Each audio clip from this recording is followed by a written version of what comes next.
everyone to the January 17th meeting of the Brentwood Rotary Club. I am your humble president, Sarah Johnson, and glad to be here. Curry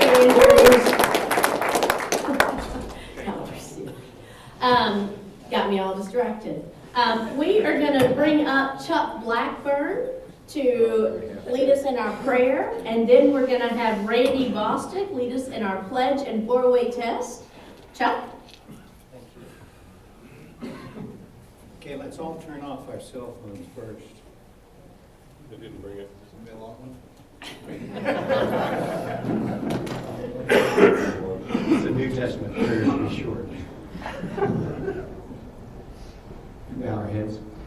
Our Heavenly Father, we thank you for this day, this time we can be together, this august group of folks with hearts in the right place and hearts mindful of you in service to you. Thank you for this food.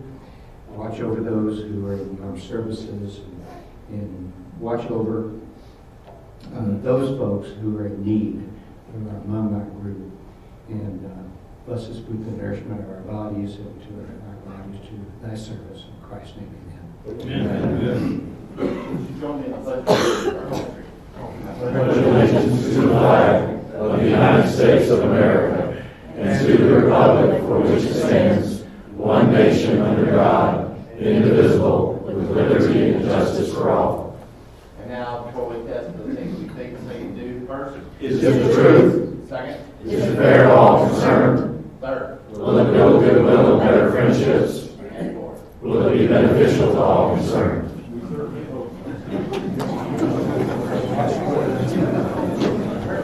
Thank you, Chuck. Thank you, Randy. I am now going to turn our program over to our wonderful secretary, Miss Betsy Crossley, and then Charles Grumman is going to lead us in Happy Bucks. Betsy? All right, well, we have a lot of visitors today, and that is awesome. But I want to start off the meeting by saying, welcome back, Roger Wheelwright.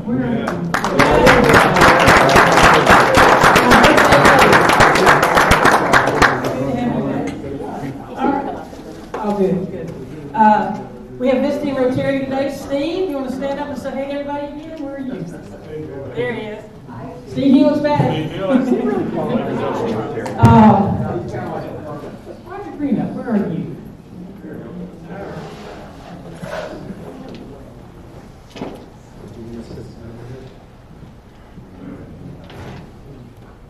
I want to make you run too.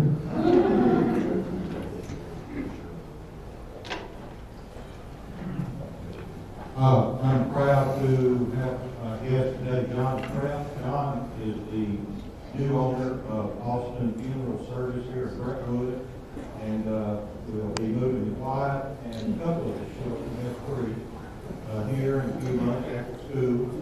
So be sure to get to know John. He's a prospective member for our club.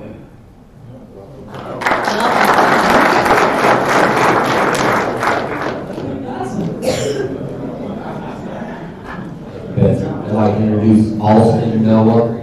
He is a neighbor of mine next to Mo's Pizza. He owns Mo's Original Barbecue. Check that out. Some of you in here like him a lot because he's a graduate of that school in Alabama. Where are you going? Well, he's a Roll Tide. I'm an Ohio State fan, so I can't just, we stayed at school up north, and that school down south. He's from Athens, Alabama, and I'd like to welcome him to our community. He reached out to me and said, I'd like to kind of just know the groups that you should be associated with. And I said, well, you gotta come to Rotary with. And so I'm glad he's here. I hope you join us.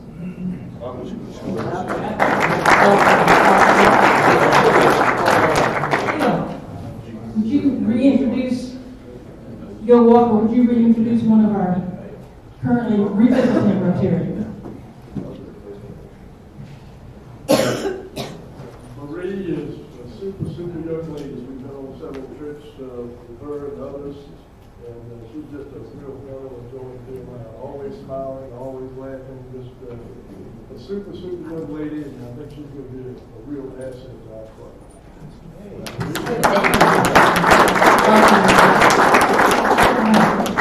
And Jennifer Bourne, not one, but two visitors.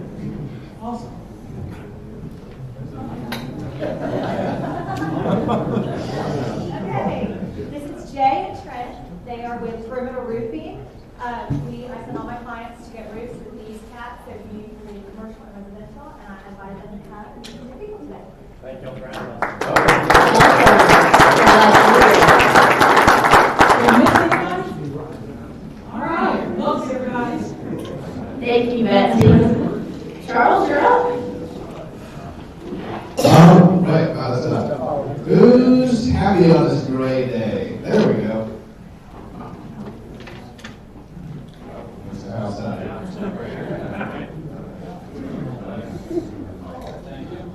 All right, I am happy to bring you a public service announcement. This is from the Brentwood Environmental Advisory Board. In the middle of your tables, there are some stickers, little round stickers, that we're going to encourage you, if you would, if you have a favorite container, refillable container, put it on your container and carry it with you everywhere you go. The EAB is trying to encourage everyone to ditch the plastic. So we're all addicted to these things. We know that 40 million of them go in the garbage every single day. So the world is coming to the realization that we need to ditch plastic. We need to start carrying refillable containers. And it's an awareness campaign to get everybody to refill and reduce. So stop on these stickers, please, on your favorite container. Thank you.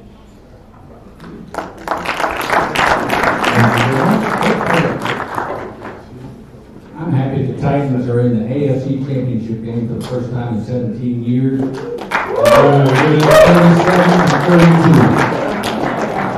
37 32, that's a Hey, full Tim, count. what you didn't realize is that the Titans gave us credit for their win last week. Therefore, we're doing the blue tablecloths again in their honor with Mr. Larry King. I had a couple bucks in there. One is for my best friend and first wife. She and I will celebrate 59 years Monday. Wow. And the other is not doing the real rights back with us today, not in the doctor's office on Friday. Actually, the redemption of the first wave. Who's next? I saw some hands. Oh, there's one right behind me. Thanks to the good Lord, I just celebrated my 78th Tuesday of this week. I'm still younger than Roger Reed, though.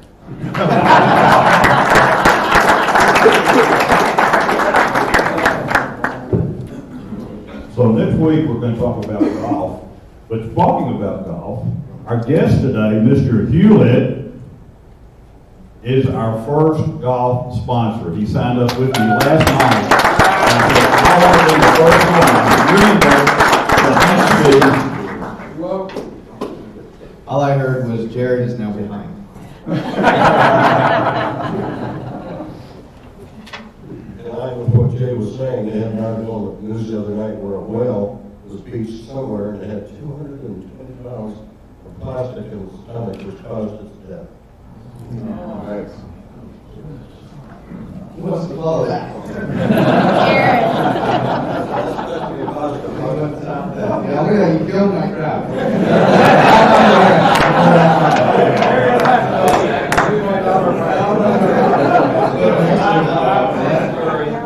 All right, well, that's answer. Well, thank you, everybody. I wanted to invite Roger Wheelwright up here. Roger wanted to say a few things to the club. So Roger, come on. We're so glad you're back.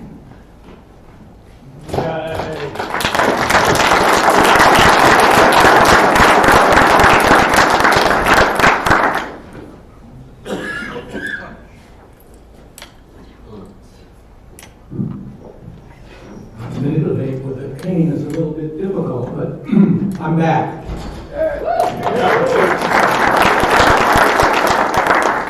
I need to tell you a long story, but I'm not going. I'm trying to make it short. But I went through a lot in the last 3 or 4 months. And it all started with this long process I'm going through, which is called chemo. I'm going on 4 years now. And chemo caused me to have a heart attack. That's something they don't tell you about. And I didn't even know it. And I was going through my 10th day, and I was so weak that the doctor said, take an ambulance to the ER. So I went to the ER, and next thing I know, there's 40 doctors running around saying, you have a heart attack, didn't you know it? And I said, no. And so they ran me up did a thing through my arm, went into my heart. They were going to do a stent. And they said, you don't need a stent. Your body has already had blood vessels that have gone around the problem, and you've got a secondary system up there now. So they didn't do anything. And I said, I didn't know the body could do that. I said, well, on occasions it can. So and then the next thing I find out, I have cirrhosis of the liver caused by chemo, and then I had diabetes caused by chemo. And so I had to balance the heart attack and the diabetes, and that was a process. And I had, after intensive care, I had to go to the EMSR clinic, and I sat there in 2 weeks, and they learned how to balance it. So now my diabetes is, last AC1 was 5. That's in the normal range. So that's good. My heart attack, my heart, the doctor said he didn't need to see me for another 6 months. And where I started out, I couldn't hardly walk. I started from ground zero. Bill knows that. And now I can walk 7, 8, 9 flights of stairs, no problem, don't even get winded. I walked all over the airport in Virginia yesterday, and it was probably 3 miles. Not a problem. So I'm in pretty good shape. And I'm lifting weights, I'm strong, and I really thank you guys for the prayers. I know they're there. I can feel them. And it's really nice to have that kind of support. So thank you.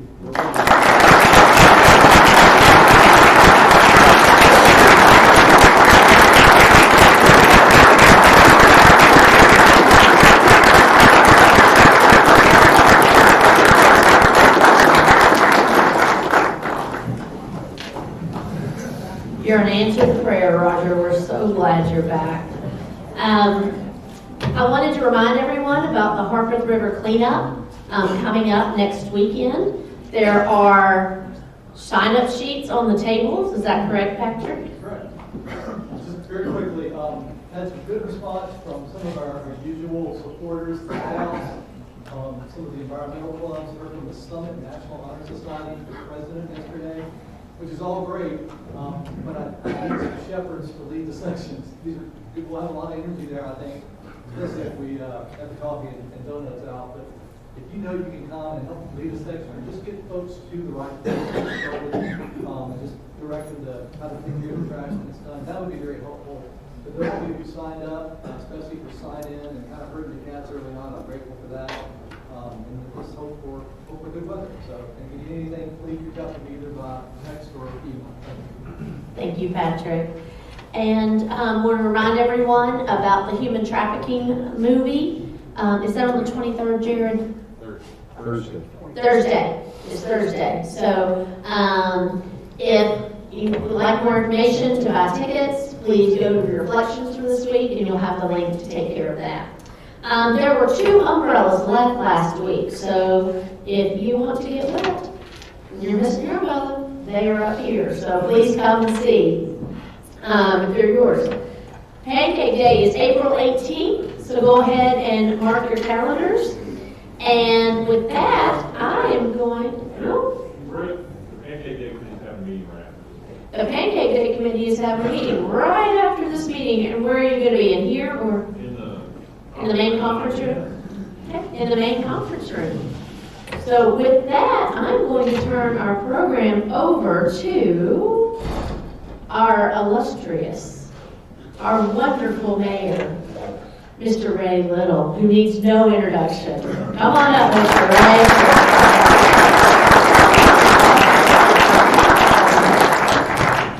First General, glad you're back. Thank you for your service.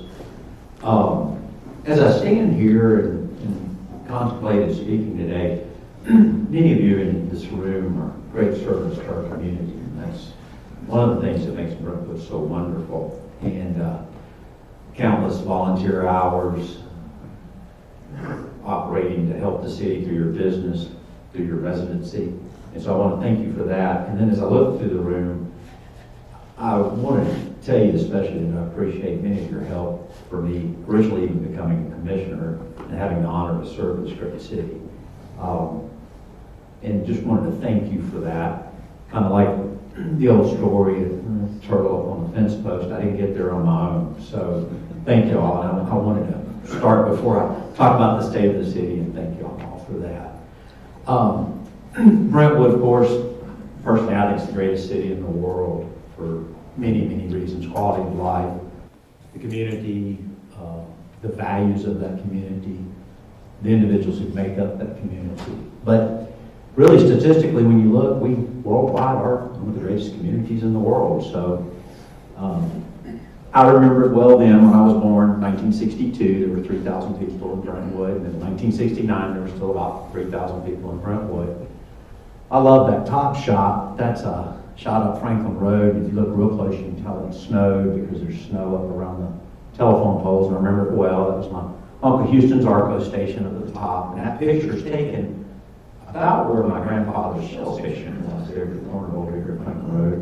Of course, that's the view now, and many things we've done to help preserve this history and historical landmarks, like the Moreland Mansion, building a hotel around it. I think that's a testimony to Brentwood citizens that they seek to do things, but try to do them in an excellent way. So, of course, 50 years later, growing about 44,000 people, and we'll be doing the census this year, so fill out all your census cards, because all those tax dollars you send off to Washington, that's how you get a percentage back. Getting counted, so be sure to do that. But we're 16th largest city in Tennessee, and as far as I'm concerned, we're the #1 city in Tennessee. So, Brentwood has kept its focus on growth and green space, and of course historic preservation, as I mentioned. And I really think the community's also kept its focus well on education, safety, parks, and amenities, which we'll get into. But here's a little video as we celebrated our 50th anniversary last year as a city, since it was incorporated in 1969. Of course, it was really established in the 1790s, but it was never incorporated until then.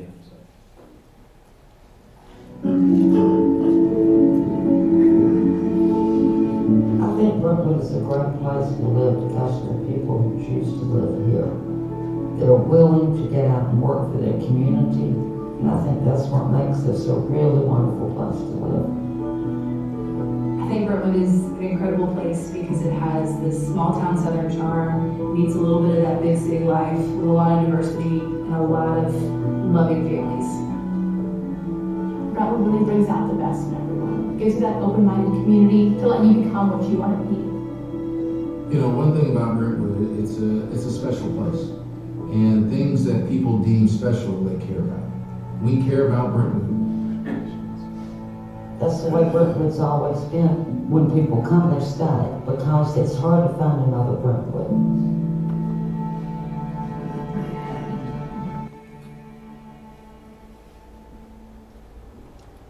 It was a big year last year with, I know many of y'all participated, but the Golden Gallop and Print Fest and the Rendezvous at Ravenswood. I thought we had a great celebration last year for the 50th. Our parks, I hope many of you in the summer, at least once or twice a summer, go to the Crockett Park concerts. Some of them have world-class entertainment. Sometimes you have someone that becomes famous later on, but they're free and it's a great family environment. Our parks are just wonderful, whether you need to go just sit on the bench and contemplate, or if you want to go run or play tennis or whatever. We now have over 1,000 acres in parks.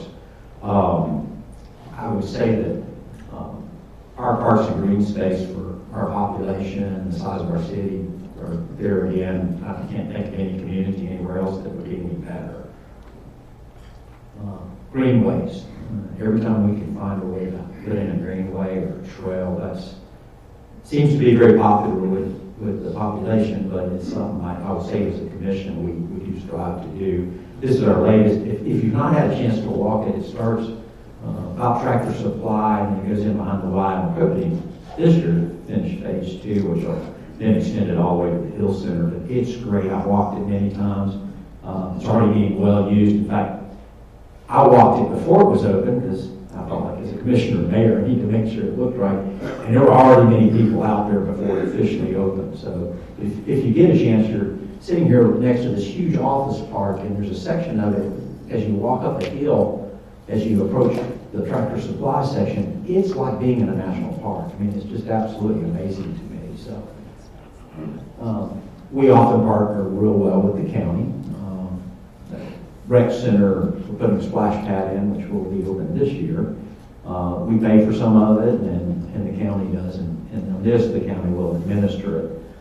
It is an activity that they will charge a slight admission for, but it's like $2 or $3. So very popular, especially with parents and grandparents who have children under the age of 10, because they're not going into deep water as they would in the swimming pool. They get all the joys of playing in the water.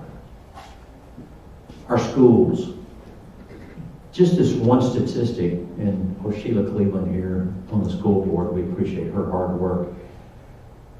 The average, this is just incredible, the average ACT score at Brentwood High School in Ravenwood this last year is 27.5. That's the average. That's not the high, that's the average. And of course, all of our public schools, of course ministered by the county, but are excellent. And as a city, we often strive to give back to the schools, and I always appreciated the commissioner and mayor being allowed to do that. Of course, this last year had opening of the Science, Technology, Engineering, and Math building at Brentwood High School, and actually Brentwood Middle, which helped some of the overcrowding that was going on with both facilities. Now, we're looking towards Brentwood Middle, probably 2024, I think I get. Well, out of your capital, we're shooting for 2023, but. 2023. Might be safe to say 2023. And it may be a total tear down and rebuild, which is needed because I went there when it was Northside Junior High. And when we have Pancake Day there, the bathrooms by the band room still look exactly the same as they did when I was in 7th grade. They're very nice. I mean, I guess that's a testimony to the student population of Brentwood and parents over the years and the school board that everything's nice, but it still looks exactly the same. So it probably is time for it to be modernized. But of course, we've got just fabulous schools, fabulous school board, new superintendents. Mr. Golden's Dr. Golden's doing a great job. So this is something the commission's done throughout the years, and it was funny. And I'll pause on this as I listen to Commissioner Dunn speak. I will say a blessing in Brentwood is throughout the years, the commission has always had those who have been there for a while.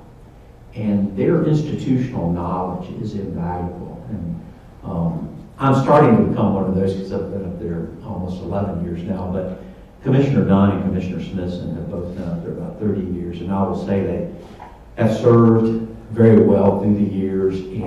And I just say their institutional knowledge and their ability to look at problems or whatever is invaluable. And I think that's good. We always have newer people coming on the commission, but there tends to be a very stable political body there, and I think that goes a long way in helping our city. And of course, we've had Mike Walker for many years as city manager, and now Kirk Bednar, and our own Jay Evans, who's sitting somewhere in here. There you go, Jay, the assistant city manager, and so we have fabulous executives in our city staff that our department heads are all excellent, and even down to our employees that are on the lower levels as far as pay and experience or whatever. We constantly get thank yous, as I read one at the commission meeting Monday night, Public Works, and how they tirelessly helped and all. And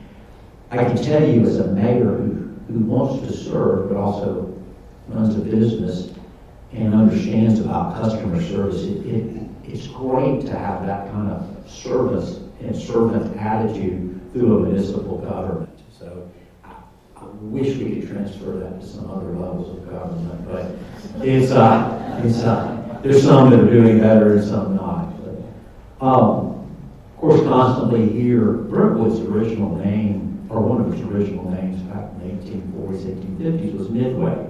And there's a mansion that we used to eat lunch at from a country club. It was Midway Mansion. It was owned by the McGavics. And the reason it's called Midway is because Brentwood was on midway between everything. It was midway between Franklin and Nashville. It's midway between Murfreesboro and West Nashville. And even now, most of our traffic problems is not just citizens, it's all the 30 or 40% of pass-through traffic. And if you notice, like during the holidays when schools aren't in session and people are off work, it's like, I'm like, oh wow, it's 1986 on Concord Road. Oh wow, you know, it's there's nobody with me at 5:45 in the morning. I used to leave my house at 5:45 in the morning to get to the shop at 6, and it was me. I mean, sometimes I would see a postal carrier, but you know, it was me. And now I wait behind people at lights, you know, at Edmondson and Sunset and all of that. And a lot of that is pass-through traffic. And we constantly, as a city, look at ways to improve intersections, roads, and then we have large projects like Franklin Road that I know as soon as I became a commissioner, that was one thing I tried to investigate and see about the widening. Anytime you widen one of our major thoroughfares, whether it's Franklin Road or Concord Road, even Wilson Pike, they're state roads, and then of course Franklin Road is a U.S. highway also. So there's a whole lot that go into it. I know that widening project, one thing that's taken a lot longer is there's so many utilities that run north and south on Franklin Road. And unfortunately, the utility companies, if it's on our dime, they'll sometimes get out there quicker. But when it's on their dime, they're having to move those. It's an expensive project. And until A moves, you can't get B to move. And until B moves, you can't get C to move. And so that has already delayed the project a year. But some things were done by the state, thank goodness, that TDOT that hopefully will help push that along. Operating budget, $92.2 million. A lot of money. I know in municipalities or state governments or whatever, that may not seem a lot, but to me, since it's not my money, it's your money, it's always kind of daunting when we do the budgets, and we always work real hard on the budgets, trying to make sure that we squeeze every penny out of your tax dollar. And I think as a city, we do a good job of that. This year, the operating budget's up a little bit at $92 million because of the police station. There's some special capital projects. I know we had a $15 million bond issue, and I got to sign them. I've never signed a $15 million bond issue. I can tell you it's sober. It's like, my name's on that? It's money well spent. It's like pretty much everything the city does.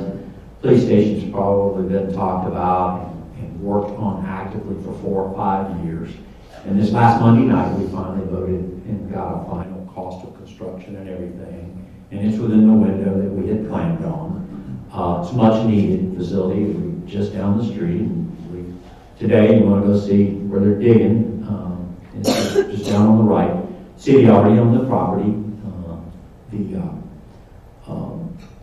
The police station will be centrally located. It's something that in Maryland Farms and then Safety Center East and then the Safety Center down in Cool Springs have fulfilled the need of Brentwood safety-wise, but it will be better for it to be centrally located, not have civilians in a police facility, because in today's climate, sometimes it's better for security reasons, to have the police in a more, for lack of a better term, hardened facility. They'll have a firing range downstairs.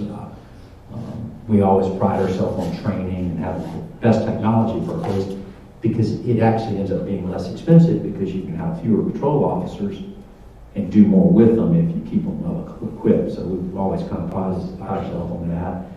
Our general fund, about $40 million, and as you look at the taxes, those of you who can read them, local property, state share revenues, other sources, pretty much balanced. We don't just depend on one revenue stream for our operating budget, which is good for you. Even when the economy went south, which is when I was first elected commissioner, and I think city revenues decreased for 14 straight months. And we were maybe getting close to worrying about having to lay employees off, which is something Brentwood has always prided itself on not doing. We still were so much more stable than most municipal governments because we did have a broad range of revenues coming in. And so this one would go down, sometimes this one would come up just enough to make up the difference. So this shows our expenditures. Of course, as you can see, police and fire and rescue make up the biggest part of that, and I think that's appropriate, because if you're not safe, your quality of life's not that good. I remember right from college, Maslow hierarchy of needs, I think that bottom base is safety. Because if you don't feel safe, it doesn't even really matter if you're eating. So we take public safety very serious, and we, of course, have excellent public safety departments. I remember the Brentwood Police and Fire Station back then, and of course now we have more than 150 firefighters and police officers. And actually our police and fire are both world-class, internationally accredited. And very few departments across the United States are internationally accredited. So you should take pride in the fact that you live in a community that our public safety is not only good as far as we're concerned, but they're good as far as the experts are concerned as well. The fire and rescue, of course, has 4 stations. And we are looking, I know everybody's talking about the police headquarters, but we are looking into doing a 5th station over on Split Block, just to help with response time and needs. It will probably budget-wise and all be 2024 before we see it completely built. But we have already acquired the property and are looking towards that, just to help with response time, which that's where seconds count. Is when someone has had a heart attack or a stroke or can't breathe or whatever, you want to get to them as fast as possible. And sometimes a minute one way or another can mean the difference between life and death. So we take that serious. We have to plan these things out, but that's part of the reason for constantly looking for a place to centrally locate the police headquarters for the same reason. This is a map showing the districts for the fire department. And as you can see over here in District 5, just because it's newer construction and where it's located in kind of east and southeast Brentwood, doesn't have quite as good coverage. But when we get that station there, we'll have it. 10 years ago, we wouldn't have needed it because there wasn't a population out there. I live out that way, but there weren't as many people living out there 10, 12 years ago. This is architect's rendering of the new police headquarters, and of course it'll be just down the street. Of course, our great groundbreaking ceremony. And one thing that I'll say is a joy for me at serving y'all in the city is there's a lot of projects that you take 1 or 2 or 4 or 5 years to do, and when you get there, you see it being done, you see it being done well. That's very satisfying. And so that was a very special day for me. Of course, they chose 9/11 as the day to break ground for obvious reasons. So, of course, going back to our historical homes, I would say Smith Park was a great risk. We did that in the height of the Great Recession because the acreage was $27,000 an acre.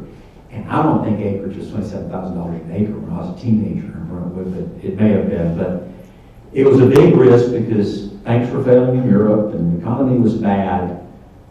But the family wanted to sell for certain reasons, and at that price we couldn't resist. So we got the first 320 acres at $27,000, and I think the last 80 at $32,000, $33,000 if I remember right. Yep.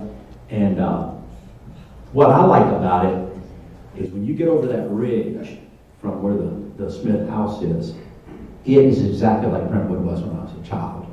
When we would go to the dairy farm and go hunting and hiking and all, go over the ridges and back and all, it's just, and I think, grandkids, great-grandkids, great-great-grandkids will be close to this huge metropolitan area, but it actually can get back in a spot where it will still smell like it did when the original pioneers came here. You smell the forest, and you don't hear the sounds of the city or noises. And in places in that park, you can see things, like houses or any type of anything that makes you think you're not anywhere but way out in the wilderness. It's also neat. Bur oaks have always been popular. If you remember the bur oak at the library that was about, they figure it probably was planted about time Jamestown was founded. There's a couple of bur oaks up in Smith Park that are probably close to that age, if you can imagine a tree that's 350, 400 years old. So if you've not been there to hike, go. The house, of course, is historical, and then the Cool Springs Home. And both of these facilities are available for weddings, business meetings. We even sometimes have a funeral at one of the historic homes. It's a benefit to the city and actually to all of Middle Tennessee. So, community events, of course, our Breakfast last year was a big hit. We're going to do that again, even though it's going to be our 51st birthday. But that was a lot of fun. And if you've never been to the July 4th event, Crockett Park, you need to do it. It's probably the safest in Middle Tennessee, and it's wonderful. And the fireworks show is outstanding. So we also have great bands. 2030 plan, pretty much just continue as we are. Continue trying to grow with excellence, but keep growth, at a very even, steady pace as we have, especially the last 8 or 10 years. The census, as I mentioned earlier, very, very important. Please fill it out so I don't have to come and knock on your door. And you can go online and fill it out, or you can do the little mailing card. What I see in Brentwood's future is just continuing to have green space, excellent departments within our city, great citizens moving here, and not near the rate that they were 15 or 18 years ago, but yes, great citizens, and still great schools and all. I think our future looks very bright. That's when Chief Goss was brave enough to let me play firefighter for a morning. So, just in perspective, as I look and I think about the community and just growth and the servant attitude of most people who live here and the excellence of most people who live here, I don't see anything but a bright future. It's hard to believe my grandfather would have been 101 on October 27th of 2019 if he had lived. And grew up on our dairy farm at Evanston Concord Road. Used to walk down Concord Road to Liberty Church Pike, which is there, and up to Liberty Methodist Church, which is where he went to church. And that's also where he went to a one-room school, 1st through 8th grade. So just less than 100 years ago, we had one-room schools 1st through 8th grade. Now just looking at our education system alone and how far we've progressed over the years, it's actually amazing, especially someone like me who has been a part of this community all my life. And I'll open, I think I've got just a few minutes for questions. So, Ray, how much debt does the city of Brentwood have? Right now, debt-wise, we're at about 50 million, A little more. just a little bit, 55 million. We'll be beginning the budget process actually in a couple weeks, and that's something I'm proud of. Is the commission as a whole goes through several both capital improvement plans and the city budget between now and when we vote on it in June, and I think that's part and parcel of why our city's run well. It's very attended to. But most of our debt is at 2.5% to 4% interest, and it's in bonds. And actually, we used to sometimes pay them back early, but there's been some laws that changed that don't allow municipalities to do that. But The police station, that $15 million bond issue was at like 3.4%. 3.2, so our indebtedness is at a great price, and if you figure the rate of inflation in most of those bonds, the rate of inflation will be much more what the interest is that we're having to pay on it. How do we rate as far as the amount of debt we have for our budget or size? Fabulous. Actually, there's not many communities in the world or in the nation that do this, but Brentwood's operating budget is $40 million. In other words, about what it takes to run the city for a year without any capital projects or whatever. We generally have $27 to $34 million in reserve balance. If a huge catastrophe hits here, Brentwood can still run as a government even if building no revenue for 6 to 8 months, and that's almost unheard of. But it provides our AAA bond rating. It gives us the ability to have projects like Franklin Road, and when they become a road that's called shovel ready, we'll go on out and start acquiring the right of way and everything. And when you're on a big long list for federal government, state government, trying to get road projects that really been talked about for years, if you're a community that's got the project shovel ready, I guarantee you get a lot of consideration because that's not the norm. And so our always keeping that reserve balance does a lot for the city. And it allows us to do capital projects like the police station and all. We also budget real conservatively. The hall tax, which is going away, but for years, we usually would, even when the economy went south and the stock market collapsed, I think we still were getting $2 million a year. We'll budget $750,000, but a lot of times we get $4 million. And so that money, like, we try to do the budget, especially on the revenue side, so conservatively that even if we have some unexpected expenses, we still usually at the end of the year end up, if it was a business, in the black. So. Harold? Ray, what is Brentwood's official or unofficial position on Cal Turner's property? I don't think there is a position per se. I think if that ever is something that's done, something the Turners decide to sell it or whatever, I think at that time the city will have to decide. I think it'll depend on the time it is and what's proposed and all. At this point, have no indications of anything occurring there. So it's one of those things that, it'll have to be looked at when it comes up. It's not one of those things that, I think we all have thought about it because it's always been such a gateway view to the city coming down Franklin Road, especially over the years when they did the nativity. But it may stay that way a long time. I don't know. So how many, we always hear 100 people at the gate, and what's that number for us? I don't really think it's really that much. Most of the increase in traffic and everything you see is because everything around us is growing.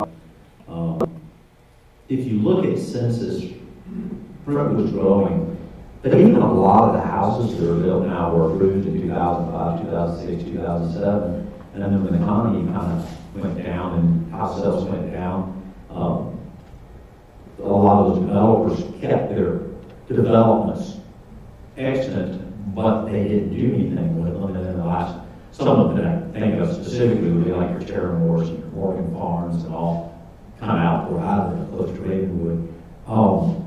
I think we had, keep some of these statistics in my head sometimes, and I think we had 86 housing starts this year in a community of 43,000, 86 houses, new houses in a year's time. That's not that much. So it's kind of been that way for the last, well, really since the economy came back. I think the biggest year we had was maybe 260 or something housing starts. But I think we've been like in the 130, 140 or 94 or whatever range of new housing starts for about the last 3 or 4 years. And so Brentwood's not growing at a real fast pace. Everything around us is growing. And we do have this, I'll share this real quick because I know she wants to quit. But Scales Elementary was a unique thing. In 2012, it was an open zone school. If you lived in Williams County, you could come to Scales Elementary as long as you would drive there if you were outside the zone. Within about 2 years, Devin probably knows, children attending there. About 2 years, it was a lot of people who were empty nesters, who 2 of them lived in the house. Their kids went to school with me. And they had not had kids in the school system for 30-something years. They decided it was time to move. They were tired of taking care of the yard and the house and all that, and they moved out. And we have families, which is wonderful. That's what keeps a city vibrant. The families moving in with 2, 3, 4, 5 kids.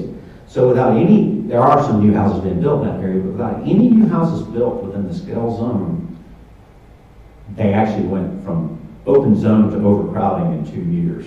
So that's another thing we have. A lot of our neighborhoods that have been there for a while have families move in with children, and that creates, of course, population growth. But as far as new houses and stuff, not a lot. Wonderful overview. Quick question. Wonderful overview. I can see why you're mayor. That's Great job.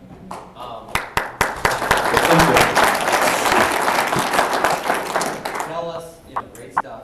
Tell us what we should be like most focused on to help our community, because it's like what keeps you up at night. What's our biggest issue? It's not really an issue, and actually, as far as the city, there's not a lot that keeps me up at night. It's I'm blessed with great staff, great fellow commissioners, and a great community to serve, that we don't have a lot of those problems where I'm like worried, okay, do we buy the fire engine and lay off 10 police officers? Yes. Like a lot of communities worry about, or gosh, we need this police station, but it's going to be 50 years before we can afford to do a new police station. So those would be the kind of things that would really keep me up. What I tell everyone, what I told the scouts at Monday night's meeting, as they sat there and listened to people constantly talking about others, serving others, find ways you can serve your fellow citizen, whether it's in your neighborhood, county, state level, whatever. Find what you're good at and go serve. That's always my charge to the kids who come up there and to the adults. So thank you. Thank you.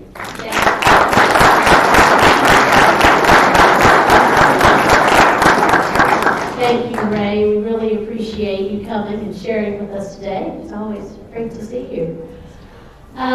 Everybody, if you don't mind, help put up tables and chairs after our meeting. Quick reminder about the Pancake Day Committee is going to be in the front conference room. Welcome back, Roger. We're so glad to see you. And welcome to all of our guests and visiting Rotarians. We're so glad you're here, and we'd love to see you again. And with that, we're adjourned.